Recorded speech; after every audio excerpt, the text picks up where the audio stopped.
தீட்டு கழிக்கும் ஜலம். செத்துப்போனவனுடைய பிரேதத்தை தொட்டவன் 7 நாள் தீட்டுப்பட்டிருப்பான்.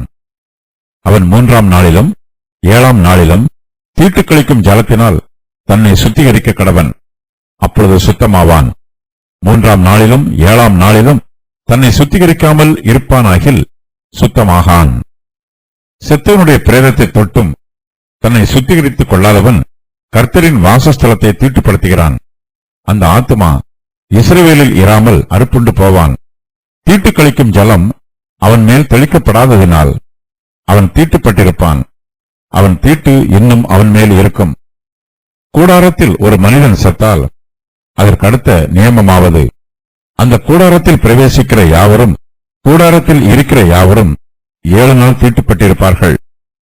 மூடி கட்டப்படாமல் திறந்திருக்கும் பாத்திரங்கள் எல்லாம் தீட்டுப்பட்டிருக்கும். வெளியிலே பட்டயத்தால் வெட்டுண்டவனையாவது, செத்தவனையாவது, மனித எலும்பையாவது, பிரேத குழியையாவது தொட்டவன் எவனும் 7 நாள் தீட்டுப்பட்டிருப்பான். ஆகையால் தீட்டுப்பட்டவனுக்காக பாவத்தை பரிகரிக்கும் கிடாரியின் சாம்பலிலே கொஞ்சம் எடுத்து ஒரு பாத்திரத்தில் போட்டு அதன் மேல் ஊற்று ஜலம் வார்க்க வேண்டும். சுத்தமான ஒருவன் ஈசோப்பை எடுத்து அந்த ஜலத்திலே தோய்த்து கூடாரத்தின் மேலும் அதிலுள்ள சகல பனிமுட்டுகளின் மேலும் அங்கே இருக்கிற ஜனங்களின் மேலும் தெளிக்கிறதுமல்லாமல் எலும்பையாகிலும் வெட்டுண்டவனையாகிலும் செத்தவனையாகிலும் பிரேத குழியையாகிலும் தொட்டவன் மேலும் தெளிக்க கடவன். சுத்தமாயிருக்கிறவன் தீட்டுப்பட்டவன் மேல் 3ஆம் நாளிலும் 7ஆம் நாளிலும் தெளிக்க வேண்டும். 7ஆம் நாளில் இவன் தன்னை சுத்திகரித்து தன் வஸ்திரங்களை தோய்த்து ஜலத்தில் ஸ்நானம் பண்ணி சாயங்காலத்திலே சுத்தமாயிருப்பான். தீட்டுப்பட்டிருக்கிறவன் தன்னை சுத்திகரித்துக் கொள்ளாதிருந்தால் அவன் சபையில் இராதபடிக்கு அறுப்புண்டு போவான். அவன் கர்த்தரின் பரிசுத்த ஸ்தலத்தை தீட்டுப்படுத்தினான்.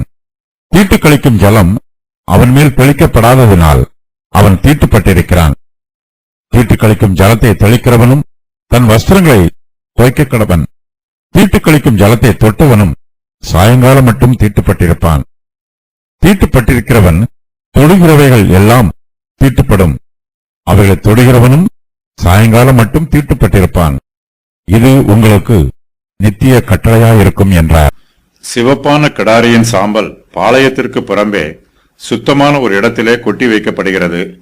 இது இஸ்ரவேல் புத்திரரின் சபைக்காக தீட்டுக்கழிக்கும் ஜலத்திற்கென்று காத்து வைக்கப்படுகிறது. தீட்டுக்கழிக்கும் ஜலம் பாவத்தை பரிகரிக்கும்.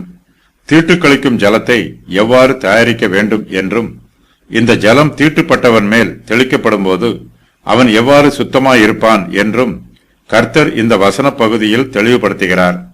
பரிசுத்த வேதாகமத்தில் பலவிதமான தீட்டுக்களை பற்றி சொல்லப்பட்டிருக்கிறது. தீட்டுப்பட்டவன் சுத்திகரிக்கப்பட வேண்டும். இது கர்த்தருடைய பிரமாணம். தீட்டுப்பட்டவன் தன்னை சுத்திகரித்துக் கொள்ளாமல் கர்த்தரின் வாசஸ்தலத்திற்குள் பிரவேசிக்க கூடாது. தன்னை சுத்தம் பண்ணாமல் தன்னுடைய தீட்டோடு அசுத்தத்தோடும் ஒருவன் கர்த்தரின் வாசஸ்தலத்திற்குள் பிரவேசித்தால் அவன் இஸ்ரவேலில் இராமல் அறுப்புண்டு போக வேண்டும். இது தீட்டுப்பட்டவனை குறித்து கர்த்தர் சொல்லியிருக்கிற பிரமாணம். இஸ்ரவேல் ஜனத்தார் சடங்காச்சார ரீதியாக பல்வேறு காரணங்களினால் தீட்டுப்படுகிறார்கள். இந்த அதிகாரத்தில் செத்தவனுடைய பிரேதத்தை தொட்டதினால் உண்டாகும் தீட்டை பற்றி மாத்திரம் சொல்லப்பட்டிருக்கிறது. செத்தவனுடைய பிரேதத்தை தொடுகிறவன் மாத்திரம் அல்ல, எலும்பையாகிலும் வெட்டுண்டவனையாகிலும் பிரேத குழியையாகிலும் தொட்டவனும் தீட்டுப்பட்டிருப்பான். செத்துப்போனவனுடைய பிரேதத்தை தொட்டவன் 7 நாள் தீட்டுப்பட்டிருப்பான். அவன் 3ஆம் நாளிலும் 7ஆம் நாளிலும் தீட்டு கழிக்கும் ஜலத்தினால் தன்னை சுத்திகரிக்க கடவன். அப்பொழுது சுத்தமாவான். 3ஆம் நாளிலும் 7ஆம் நாளிலும் தன்னை சுத்திகரிக்காமல் இருப்பானாகில் சுத்தமாகான் என்று கர்த்தர் சொல்கிறார். மனுஷ பிரேதத்தின் மூலமாக வரக்கூடிய தீட்டு 7 நாட்களுக்கு இருக்கும். சிவப்பு கடாரியின் மூலமாக வரக்கூடிய தீட்டு, தீட்டு கழிக்கும் ஜலத்தை தெளிப்பதினால் வரக்கூடிய தீட்டு, தீட்டு கழிக்கும் ஜலத்தை தொடுவதனால் வரக்கூடிய தீட்டு ஆகியவை 1 நாளுக்கு மட்டுமே இருக்கும். செத்தவனுடைய பிரேதத்தை தொட்டும் தன்னை சுத்திகரித்துக் கொள்ளாதவன் கர்த்தரின் வாசஸ்தலத்தை தீட்டுப்படுத்துகிறான். அந்த ஆத்துமா இஸ்ரவேலில் இராமல் அறுப்புண்டு போவான். தீட்டு கழிக்கும் ஜலம் அவன் மேல் தெளிக்கப்படாததினால் அவன் தீட்டுப்பட்டிருப்பான். அவன் தீட்டு இன்னும் அவன் மேல் இருக்கும். அந்த ஆத்துமா இஸ்ரவேலில் இராமல் அறுப்புண்டு போவான் என்னும் வாக்கியத்திற்கு நியாயப்பிரமாணத்தை பற்றி தெரிந்திருந்தும் அதற்கு கீழ்ப்படியாமல் துணிகரமாக பாவம் செய்ததினால் அவனுக்கு மரண தண்டனை கொடுக்கப்படும் என்று பொருள். கூடாரத்தில் ஒரு மனிதன் செத்தால் அதற்கு அடுத்த நியமத்தையும் கர்த்தர் இந்த வசன பகுதியில் சொல்லுகிறார். அதன் விவரம் வருமாறு: அந்த கூடாரத்தில் பிரவேசிக்கிற யாவரும், கூடாரத்தில் இருக்கிற யாவரும் 7 நாள் தீட்டுப்பட்டிருப்பார்கள். மூடி கட்டப்படாமல் திறந்திருக்கும் பாத்திரங்கள் எல்லாம் தீட்டுப்பட்டிருக்கும். வெளியில் பட்டயத்தால் வெட்டுண்டனையாவது, செத்தவனையாவது, மனித எலும்பையாவது, பிரேத குழியையாவது தொட்டவன் எவனும் 7 நாள் தீட்டுப்பட்டிருப்பான்.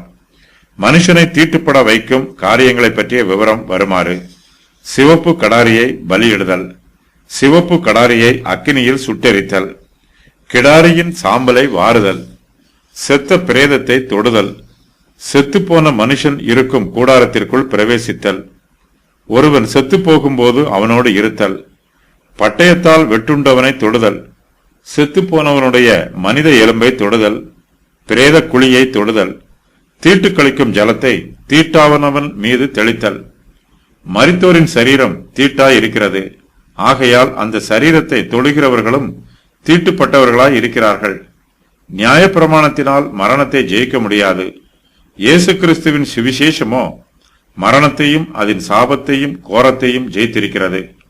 பழைய ஏற்பாட்டு காலத்து பிரமாணத்தினால் தீட்டுப்பட்டதை சுத்தம் பண்ண மாத்திரமே முடியும். மரித்து போன சரீரம் மரித்து போனதாகவே இருக்கும். இயேசு கிறிஸ்துவின் சுவிசேஷமோ நமக்கு ஜீவனை கொடுக்கிறது. அது நமக்கு நித்திய ஜீவனாய் இருக்கும். இயேசு கிறிஸ்துவனுடைய சுவிசேஷத்தின் மூலமாய் மரித்தோர்களுக்கும் ஒரு நல்ல நம்பிக்கை வாக்கு பண்ணப்பட்டிருக்கிறது. நம்முடைய கர்த்தராகிய இயேசு கிறிஸ்து கல்வாரி சிலுவையிலே மரித்தார். அவரை கல்லறையில் அடக்கம் பண்ணினார்கள். ஆனாலும் மரணத்தால் அவரை மேற்கொள்ள முடியவில்லை. இஸ்ரவேலின் தேவனாகிய கர்த்தரை மரணத்தினால் அழிக்க முடியவில்லை. கிறிஸ்துவானவர் மரித்து 3ஆம் நாளிலே உயிரோடு எழும்பினார். அவர் மரணத்தை ஜெயித்தார். புதிய ஏற்பாட்டு காலத்து விசுவாசிகளாகிய நம்மை மரித்தோரின் சரீரம் தீட்டுப்படுத்தாது. ஒருவர் மரித்து போகும்போது அவரை பற்றிய நினைவுகளும் அவருடைய பிரிவும் நமக்கு வருத்தமாக இருக்கும். ஆனாலும் விசுவாசிகளாகிய நாம் கர்த்தருக்குள் தைரியமாய் இருந்து நம்முடைய கவலைகளையும் வருத்தங்களையும் மேற்கொள்ள வேண்டும். கிறிஸ்துவுக்குள் மரித்தவர்களை விசுவாசிகளாகிய நாம் மறுபடியும் பார்ப்போம் என்னும் ஆனந்த பாக்கிய நம்பிக்கை நமக்கு உள்ளது.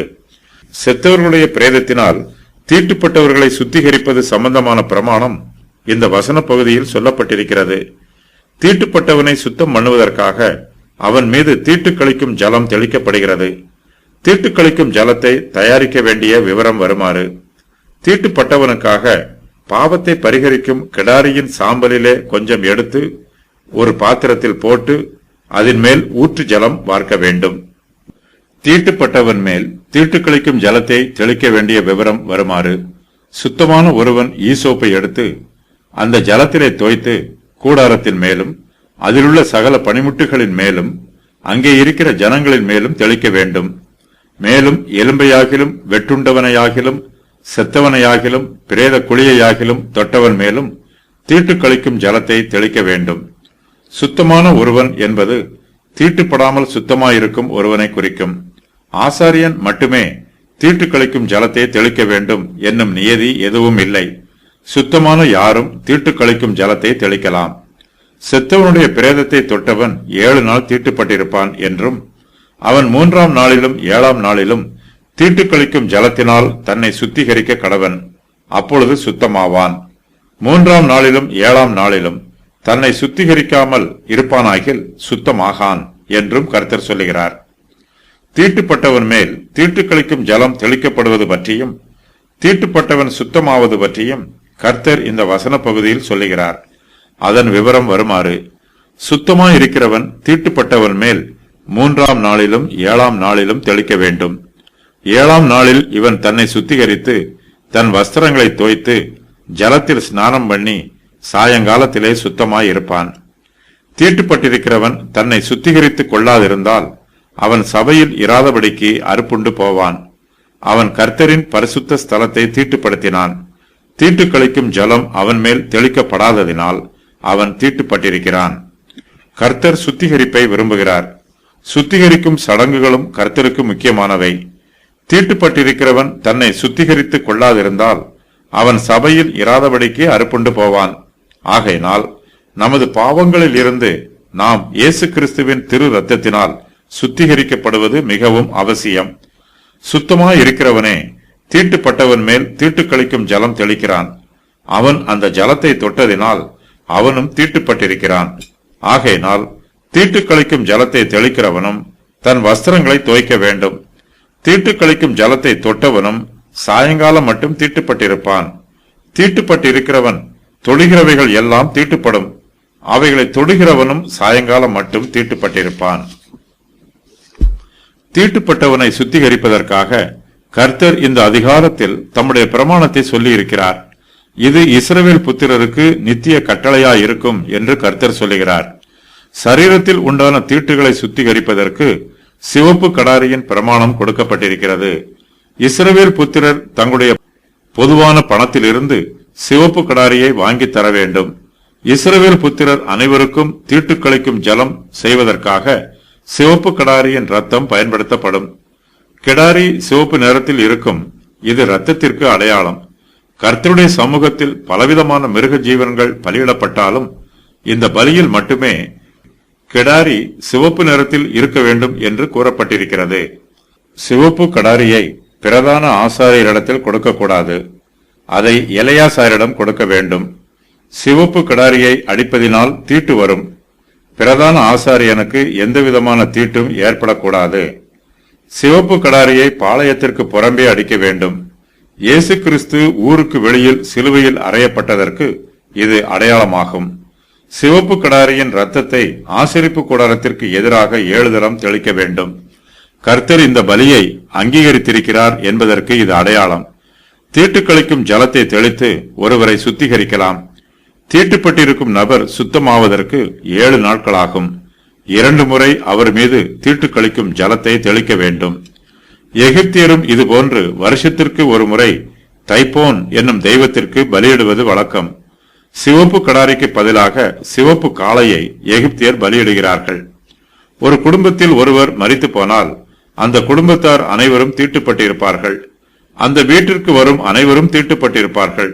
செத்த பிரேதத்தை தொடுவது, மரித்து போனவரின் எலும்பை தொடுவது, பிரேத குழியை தொடுவது ஒரு மனுஷனை தீட்டுப்படுத்தும் காரியங்களாகும். சிவப்பு கடாரியை அடிக்கும் போதும் தீட்டுக்களிக்கும் ஜலத்தை உண்டாக்கும் போதும் தீட்டு உண்டாகிறது. ஒரு வீட்டில் ஒரு மனுஷன் மரித்து போனால் அந்த வீட்டில் உள்ளவர்கள் அனைவரும் தீட்டுப்பட்டிருக்கிறார்கள். இவர்கள் எல்லோருமே சுத்திகரிக்கப்பட வேண்டும். தீட்டுக்களிக்கும் ஜலத்தை இவர்கள் மீது தெளிக்க வேண்டும். இஸ்ரவேலரின் ஜனத்தொகை மிகவும் அதிகம். தீட்டுக்களிக்கும் ஜலம் அன்றாடம் அதிகமாக தேவைப்படும். ஆகையினால் அவ்வப்போது சிவப்பு கடாரிகள் அடிக்கப்பட்டு தீட்டுக்களிக்கும் ஜலம் தொடர்ந்து தயாரிக்கப்பட்டிருக்கும் என்று வேத பண்டிதர்கள் சொல்லுகிறார்கள். சிவப்பு கடாரியின் சாம்பல் வருஷத்திற்கு ஒரு முறை தயாரிக்கப்படும் என்றும் அதில் சேர்க்க வேண்டிய பொருட்கள் சேர்க்கப்பட்டு தீட்டுக்களிக்கும் ஜலம் உண்டாக்கப்படும் என்றும் யூத மார்க்கத்து வரலாற்று ஆசிரியர்கள் கூறுகிறார்கள். இவற்றை இஸ்ரவேலின் எல்லா பட்டணங்களுக்கும் சிறிய ஊர்களுக்கும் அனுப்புவார்களாம். ஆனால் எண்ணாகமம் 19:9, 19:17 ஆகிய வசனங்களில் தீட்டுக்களிக்கும் ஜலம் வேறு விதமாக தயாரிக்கப்படுவதாக கூறப்பட்டிருக்கிறது. தேவைப்படும் போதெல்லாம் சிவப்பு கடாரியின் சாம்பல் உண்டாக்கப்படும். பாவத்தை பரிகரிக்கும் சிவப்பு கடாரியின் சாம்பல் ஒரு பாத்திரத்தில் போடப்பட வேண்டும். அதன் மேல் ஊற்று ஜலம் வார்க்கப்பட வேண்டும் என்று வேத வசனம் கூறுகிறது. எகிப்தியர்கள் மரித்து போனவர்களின் சடலங்களை பாடம் பண்ணி பல நாட்களுக்கு வைத்திருப்பார்கள். இதனால் ஜனங்களுக்கு பல வியாதிகள் வருவதற்கு வாய்ப்புண்டு. இந்த பழக்கத்தை இஸ்ரவேலரும் கடைபிடிக்க கூடாது என்பதற்காக தீட்டுக்களிக்கும் ஜலத்தை பற்றிய பிரமாணம் இஸ்ரவேல் புத்திரருக்கு கொடுக்கப்பட்டிருக்கலாம். இஸ்ரவேலின் கூடாரத்தில் ஒருவர் மரித்து போகும்போது அங்கு தீட்டு உண்டாவதினால் மரித்து போன சரீரத்தை உடனடியாக அடக்கம் பண்ணுவதற்கு ஆவன செய்வார்கள்.